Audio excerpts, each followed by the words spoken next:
Hi, it's Anna of Tanya and Anna's reading of Terry Pratchett's Night Watch. Again with the appalling camera quality because honestly it is such a more manageable file size than using my phone. So, let's see.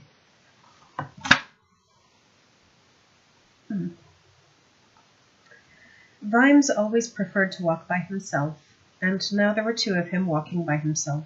It was a strange sensation, and gave him the impression that he was looking through a mask. "No, not like that," he said. "I always have to teach people how to walk. You swing the foot like this. Get it right and you can keep going all day. You're not in a hurry. You don't want to miss things." "Yes, Sarge," said young Sam. It was called proceeding. Vimes proceeded along the Treacle Mine Road and felt magnificent. Of course there were lots of things to worry about, but right here and now all he had to do was walk patrol, and it felt fine. Not much paperwork in the old watch. In fact, come to think of it, he probably doubled it. All he had to do right now was his duty as he'd been taught it. He had nothing to do but be by himself. Or but be himself, rather. Young Sam wasn't saying much. That was good sense. "I see you've got a bell there, lad," said Vimes after a while. "Yes, Sarge." "Regulation bell?" "Yes, Sarge. Sergeant Knock gave it to me." "I'll bet he did," thought Vimes. "When we get back, you swap it for someone else's. Doesn't matter whose. No one will say anything." "Yes, Sarge." Vimes waited. "Why, Sarge? A bell's a bell." "Not that one," said Vimes. "That one's 3 times the weight of the normal bell. They give it to rookies to see what they do. Did you complain?" No, Sarge." "That's the way. Keep quiet and pass it on to some other sucker when we get back. That's the copper's way. Why did you come into the job, lad?" "My mate Iffy joined last year. He said you got free food and a uniform and you could pick up the extra $1 here and there." "That'd be Iffy Skurrock, stationed over in the Dolly Sisters' house then," said Vimes. "And you've been picking up the odd $1, have you?" They walked in silence for a moment. Then Sam said, "Have I got to give that $1 back, Sarge?" "Are you worth a $1?" said Vimes. "I gave it to our mum, Sarge." "Did you tell her how you got it?" "I didn't want it," Sam blurted out, "but Corporal Quirk said—" "Was he worth listening to?" "Dunno, Sarge." "You don't know? I bet your mum didn't bring you up to think like that," said Vimes. No, she bloody well didn't, he thought. She'd tan your hide, copper or not, if she knew it was a dodgy $1. "No, Sarge, but they're all at it, Sarge. I don't mean the lads, Sarge, but you only have to look around the city. Our rent's going up, taxes go up, there's these new taxes all the time, and it's all just cruel, Sarge, it's cruel. Winder sold us to his mates, and that's a fact, sir." Said Vimes. Oh yes, tax farming. What a clever invention. Good old Winder. He'd flogged the right to collect taxes to the highest bidders. What a great idea. What a great idea. Nearly as good as banning people from carrying weapons after dark. Because A, you saved the cost of tax collectors and the whole revenue system.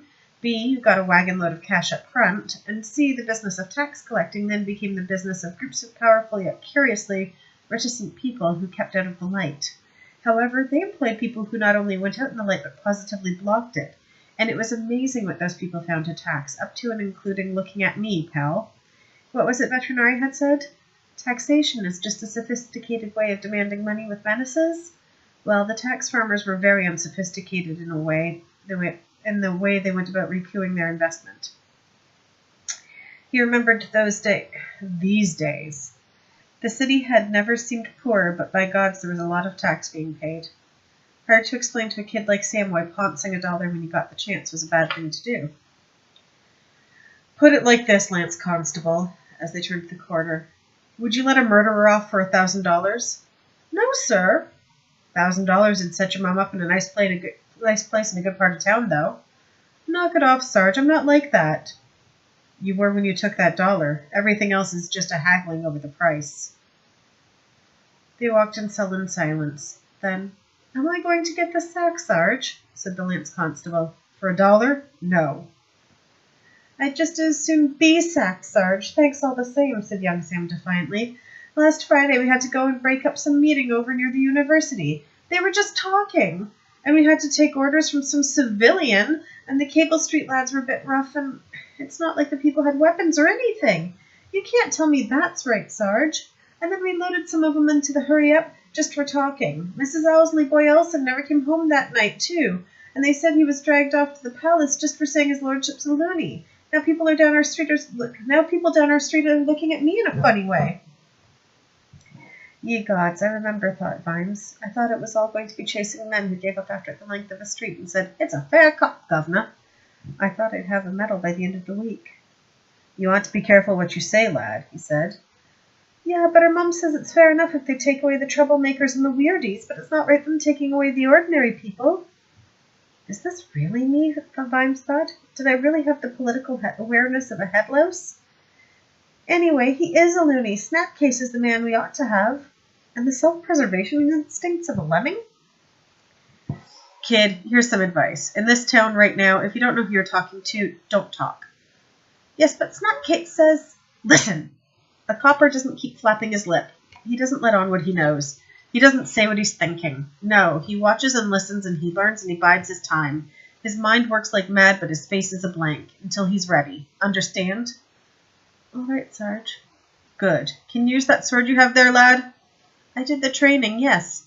Fine, the training, fine. So if we're attacked by a lot of sacks of straw hanging from a beam, I can rely on you. And until then, shut up, keep your ears open, and keep your eyes peeled and learn something. Snapcase is the man to save us, he thought glumly. Yeah, I used to believe that. A lot of people did. Just because he rode around in an open carriage occasionally and called people over and talked to them, the level of conversation being on the lines of, "So you're a carpenter, are you? Wonderful. What does that job entail?" Just because he said publicly that perhaps taxes were a bit on the high side. Just because he waved. "You've been here before, Sarge," said Sam as they turned a corner. "Oh, everyone's visited Ankh-Morpork, lad," said Vimes jovially.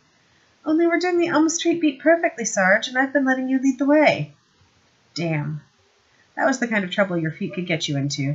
A wizard once told Vimes that there were monsters up near the hub where they were so big they had to have extra brains in their legs, because they were too far away for one brain to think fast enough, and to beat Copper grew brains in his feet. He really did. Elm Street left into the pits, left again into the scours. It was the first beat he'd ever walked, and he could do it without thinking. He had done it without thinking. "I did my homework," he said. "Did you recognize Ned?" said Sam. Perhaps it was a good thing that he was leaving his feet to their own devices, because Vimes's brain suddenly filled with warning bells. "Ned," he said. "Only before you came, he said he thought he remembered you from Pseudopolis," said Sam, oblivious of the clamor. "He was in the day watch there before he came here because of better promotion prospects. Big man, he said." "Can't say I recall him," said Vimes with care. "You're not all that big, Sarge." "Well, Ned was probably shorter in those days," said Vimes, while his thoughts shouted, "Shut up, kid!" But the kid was, well, him, niggling at the little details, tugging at things that didn't seem to fit right, being a copper, in fact. Probably he ought to feel proud of his younger self, but he didn't. "You're not me," he thought. "I don't think I was ever as young as you. If you're going to be me, it's going to take a lot of work. 30 damn years of being hammered on the anvil of life, you poor bastard. You've got it all to come." Back at the watch house, Vimes wandered idly over to the evidence and lost property cupboard. It had a big lock on it, which was not, however, locked. He soon found what he was looking for. An unpopular copper needed to think ahead, and he intended to be unpopular. Then he had a bite of supper and a mug of the thick brown cocoa on which the night watch ran, and took Sam out on the hurry-up wagon. He wondered how the watch was going to play it, and he wasn't surprised to find they were using the old dodge of obeying orders to the letter with gleeful malignancy. At the first point he made, Lance Corporal Coates and Constable Waddy were waiting with 4 sullen or protesting insomniacs. "For, sir," said Coates, ripping off a textbook salute. "All we've apprehended, sir! All written down on this chitty, what I am giving to you at this moment in time, sir!" "Well done, Lance Corporal," said Vimes, dryly, taking the paperwork, signing one copy and handing it back. "You may have a half-holiday at Hobbs' watch, and give my regard to your granny. Help him in with him, Sam." "We usually only get 4 or 5 on a round, sir," Sam whispered as they pulled away. "What'll we do?" "Make several journeys," said Vimes. "But the lads were just taking the Michaels, sir. They were laughing." "It's past curfew," said Vimes. "That's the law." Corporal Cullen and Constable Wiglet were waiting at their post with 3 miscreants. One of them was Miss Palm. Vimes gave Sam the reins and jumped down to open the back of the wagon and fold down the steps. "Sorry to see you here, miss," he said. Apparently some new sergeant's been throwing his weight around, said Rosie Palm in a voice of solid ice. She refused his hand haughtily and climbed up into the wagon. Vimes realized that one of the other detainees was a woman, too. She was shorter than Rosie, who was giving him a look of pure bantam defiance. She was also holding a huge quilted work basket. At a reflex, Vimes took it to help her up the steps. Sorry about this, miss. Get your hands off that! She snatched the basket back and scrambled into the darkness. Pardon me, said Vimes. This is Miss Batchy, said Rosie from the bench inside the wagon. She's a seamstress. Well, I assume she... A seamstress, I said Miss Palm. With needles and thread, also specializes in crochet.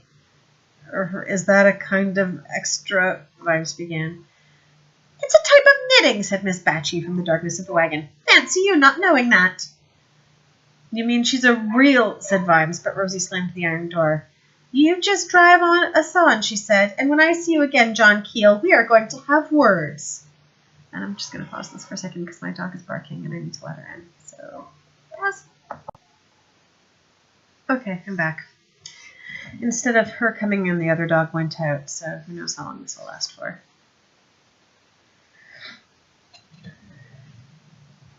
There was some sniggering from the shadows inside the wagon and then a yelp. It had been immediately preceded by the noise of a spiky heel being driven into an instep. Vimes signed the grubby form presented to him by Fred Colin and handed it back with a solid, fixed expression that made the man feel rather worried. Where to now, Sarge? Said Sam as they pulled away. Cable Street, said Vimes. There was a murmur of dismay from the crated people behind them. That's not right, muttered Sam. We're playing this by the rules, said Vimes. You're going to have to learn why we have rules, Lance Constable, and don't you eyeball me. I've been eyeballed by experts, and you look as if you're desperate for the privy. Yeah, all right, but everyone knows they torture people, mumbled Sam. Do they? Said Vimes. Then why doesn't anyone do anything about it? Because they torture people. At least I was getting a grasp of basic social dynamics, thought Vimes. Sullen silence reigned in the seat behind him as the wagon rumbled through the streets, but he was aware of a whispering behind him. Slightly louder than the background, he heard Rosie Palm's voice hiss, He won't. I'll bet anything. And now the dogs are barking again. I'm sorry. Just 1 second. All right, let's hope this sticks. A few seconds later, a male voice, slightly worse for drink and very much the worse for bladder-twisting dread, managed, Sergeant, we believe the fine is $5. I don't think it is, sir, said Vimes, keeping his eyes on the damp streets. There was some more frantic whispering, and then the voice said, I have a very nice gold ring. Glad to hear it, sir, said Vimes. Everyone should have something nice. He patted his pocket for a silver cigar case, and for a moment felt more anger than despair, and more sorrow than anger. There was a future. There had to be. He remembered it. But it only existed as that memory, and it was as fragile as the reflection on a soap bubble, and maybe just as easily popped. I could perhaps include... If you try to offer me a bribe one more time, sir, said Vimes as the wagon turned into Cable Street, I shall personally give you a thumping. Be told. Perhaps there is some other... Rosie Palm began as the lights of Cable Street House came up into view. We're not at home to a tuppenny upright either, said Vimes, and heard the gasp. Shut up, the lot of you. He reined Marilyn to a halt, jumped down and pulled his clipboard from under the seat. 7 for you, he said to the guard lounging against the wall. Well, said the guard, open it up and let's be having them then. Right, said Vimes, flicking through the paperwork. No problem. He thrust the clipboard forward. Just sign here. The man recoiled as though Vimes had tried to offer him a snake. What do you mean, sign? He said. Hand him over. You sign, said Vimes woodenly. That's the rules. Prisoners moved from one custody to another, you have to sign. More than my job's worth not to get a signature. Your job's not worth spit, snarled the man, grabbing the board. He looked at it blankly, and Vimes handed him a pencil. If you need any help with the difficult letters, let me know, he said helpfully. Growling, the guard scrawled something on the paper and thrust it back. Now open up, please, he said. Certainly, said Vimes, glancing at the paper. But now I'd like to see some form of ID, thank you. What? It's not me, you understand, said Vimes. But if I went back and showed my captain this piece of paper and he said to me, but, Keel, How do you know he's Henry the hamster? Well, I'd be a bit flummoxed, maybe even perplexed. Listen, we don't sign for prisoners. We do, Henry, said Vimes. No signature, no prisoners. And you'll stop us taking 'em, will you? Said Henry the hamster, taking a few steps forward. You lay a hand on that door, said Vimes, and I'll chop it off, will you? I'll arrest you, said Vimes. Obstruction would be a good start, but we can probably think of some more charges back at the station. Arrest me? But I'm a copper, same as you. Wrong again, said Vimes. What is the trouble here? Said a voice. A small, thin figure appeared in the torchlight. Henry the hamster took a step back and adopted a certain deferential pose. Officer won't hand over the curfew breakers, sir. And this is the officer? Said the figure, lurching towards Vimes with a curiously erratic gait. Yes, sir. Vimes found himself under a cool and not openly hostile inspection from a pale man with the screwed-up eyes of a pet rat. Ah, said the man, opening a little tin and taking out a green throat pastille. Would you be Keel by any chance? I have been hearing about you. The man's voice was as uncertain as his walk, pauses turned up in the wrong places. You hear about things quickly, sir. A salute is generally in order, Sergeant. I don't see anything to salute, sir, said Vimes. Good point, good point. You are new, of course, but you see, we in the particulars often find it necessary to wear plain clothes. Like rubber aprons, if I recall correctly, thought Vimes.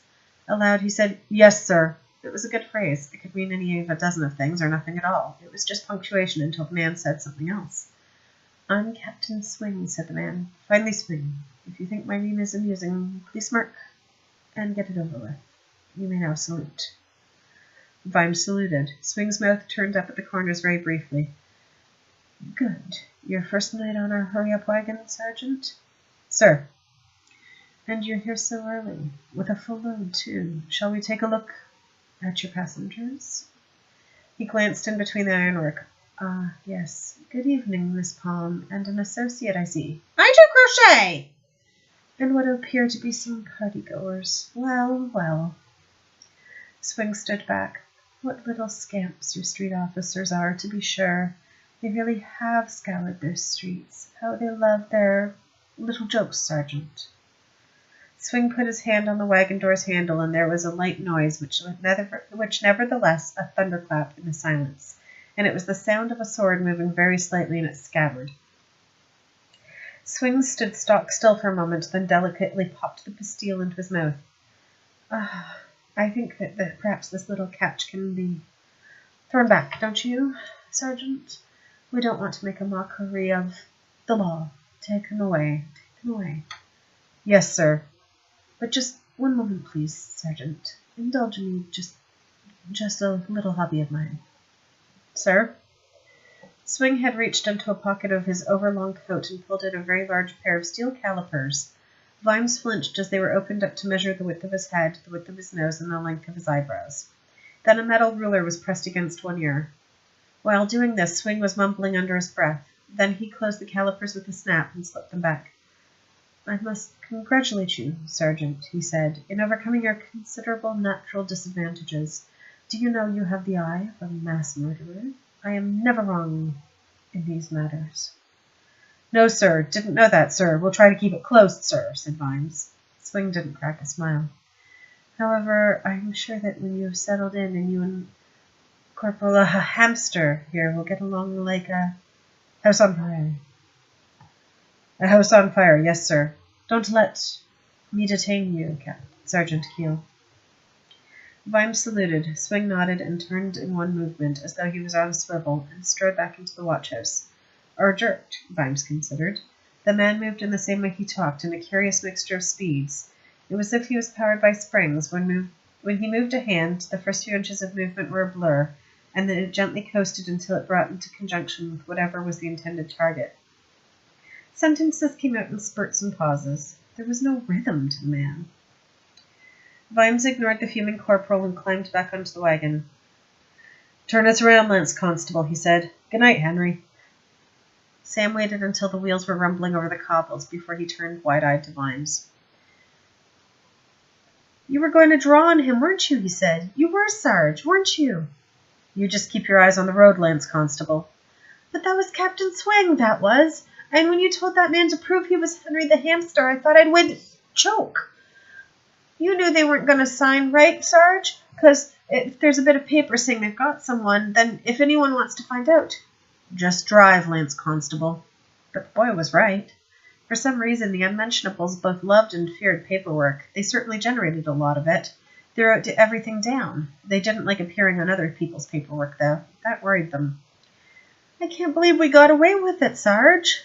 We probably haven't, thought Vimes. But Swing has enough to worry him at the moment. He doesn't care very much about a big stupid sergeant. He turned and banged on the ironwork. Sorry for the inconvenience, ladies and gentlemen, but it appears the Unmentionables are not doing business tonight. It looks like we'll have to do the interrogation ourselves. We're not very experienced at this, so I hope we don't get it wrong. Now listen carefully. Are any of you serious conspirators bent on overthrowing the government? There was a stunned silence from within the wagon. Come on, said Vimes. I haven't got all night. Does anyone want to enthrow Lord Winder by force? Well, no, said the voice of Miss Palm. Or by crochet? I heard that, said another female voice sharply. No one? Shame, said Vimes. Well, that's good enough for me. Lance Constable, is that good enough for you? Yes, Sarge. In that case, we'll drop you all off on our way home, and my charming assistant, Lance Constable Vimes, will take, $50 off each of you for traveling expenses, for which you will get a receipt. Thank you for traveling with us, and we hope you will consider the hurry-up wagon in all your future curfew-breaking arrangements. I just can't talk right, and it's driving me crazy. Vimes could hear shocked whispering behind him. This was not how things were supposed to go these days. Sarge, said Lance Constable Vimes. Yep. Have you really got the eye of a mass murderer? In the pocket of my other suit. Huh. Sam was quiet for a while, and when he spoke again, he seemed to have something new in his mind. Sarge? Yes, lad. What's a tuppenny upright, Sarge? It's a kind of jam donut, lad. Didn't your mom ever make 'em? Yes, Sarge. Sarge? Yes, lad. I think it probably means something else as well, Sarge, said Sam, sniggering. Something a bit rude. The whole of life is a learning process, Lance Constable. They got the wagon back to the yard 10 minutes later, and by that time Vimes knew that a new rumor was fanning out across the city. Young Sam had already whispered things to the other officers as the curfew breakers were dropped off, and nobody gossips like a copper. They didn't like the Unmentionables. Like petty criminals everywhere, the watchmen prided themselves that there were some depths to which even they will not sink. There had to be some things below you, even if it was only mudworms. Rosie Palm bolted the door of her flat, leaned on it, and stared at Sandra. What is he? Said Sandra, dumping out her work basket on the table. It clanked within. Is he on our side? You heard the lads, snapped Rosie. No bribes now. And then he drags us off to Swing's bastards, and then he won't hand us over. I could kill him. I rescued him from the gutter, got Mossy to patch him up, and suddenly he's playing big silly games. Yes, what is a tuppenny upright? Said Sandra brightly. Miss Palm paused. She quite enjoyed Sandra's company, and the extra rent certainly came in handy, but there were times she wondered whether A, she should have a talk with the girl, or B, she was being gently wound up. She suspected the latter, since Sandra was taking more money than her most of the time. It was getting embarrassing. It's a kind of jam donut, she said. Now you'd better go and hide the... Someone knocked on the door behind her. She motioned Sandra through the bead curtain, took a moment to pull herself together, and opened the door a fraction. There was a very small old man standing in the hall. Everything about him sloped hopelessly downward. His grey moustache could have been stolen from a walrus or a bloodhound that had just been given some very bad news. His shoulders sagged listlessly. Even parts of his face seemed to be losing the battle with gravity. He held his cap in his hands and was twisting it nervously. Yes, said Rosie. It said seamstress on the sign, the old man mumbled. And, well, since my old woman died, you know, what with one thing and another, never been any good at doing it for myself. He gave Rosie a look of sheer, helpless embarrassment. She glanced down at the sack by his feet and picked it up. It was full of very clean but very worn socks. Every single one had holes in the heel and toe. "Sandra," she said, "I think this one's for you. Good night."